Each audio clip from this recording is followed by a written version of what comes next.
The 1980 Convention on Prohibitions or Restrictions on the Use of Certain Conventional Weapons, which may be deemed to be excessively injurious or to have indiscriminate effects. Also known as the Convention on Certain Conventional Weapons, or CCW, is a key instrument of international humanitarian law. It consists of a framework convention and 5 annexed protocols, which contain substantive prohibitions and restrictions on certain types of weapons. Amended Protocol II restricts and regulates the use of mines, booby traps, and other devices. Mines covered by the protocol include anti-personnel and anti-vehicle mines, while booby traps refer to devices designed or adapted to kill or injure, which function unexpectedly when a person disturbs or approaches an apparently harmless object, such as opening a door. Included under the definition of other devices are improvised explosive devices, or IEDs. IEDs are placed or fabricated in an improvised manner and contain explosive, destructive, lethal, noxious, incendiary or chemical material designed to destroy, disfigure, distract or harass. Amended Protocol II is the only international instrument that explicitly regulates the use of IEDs. The weapons covered by Amended Protocol II are prohibited in certain circumstances. For instance, mines, booby traps, and other devices that cause superfluous injury or unnecessary suffering, and those designed to detonate upon detection by standard detection equipment are prohibited, as is directing these weapons against civilians or civilian objects or using them indiscriminately.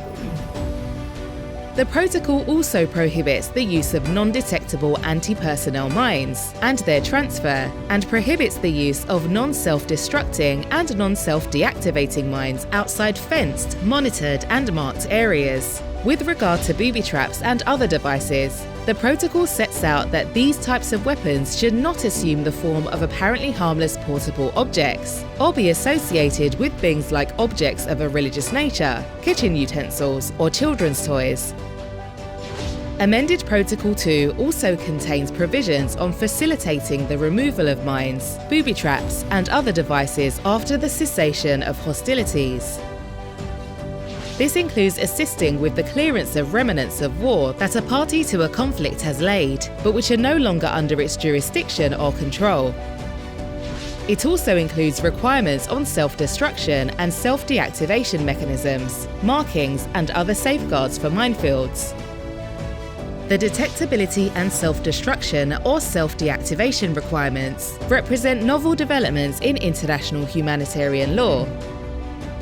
Amended Protocol II strengthened the existing rules contained in Original Protocol II on the use of mines, booby traps, and other devices by extending the scope of the protocol to cover non-international armed conflicts, strengthening general humanitarian restrictions on the use of anti-personnel landmines, banning non-detectable anti-personnel landmines, banning anti-sensing devices on such mines, enhancing rules on mine laying, strengthening restrictions on the use of remotely delivered anti-personnel landmines, and introducing transfer restrictions. Amended Protocol II helps to prevent unnecessary suffering and superfluous injury in both international and non-international armed conflicts by restricting, regulating, and prohibiting mines, booby traps, and other devices. It is one of the key instruments through which states have addressed the worldwide problem of landmines and continues to afford important protections not covered by other international instruments.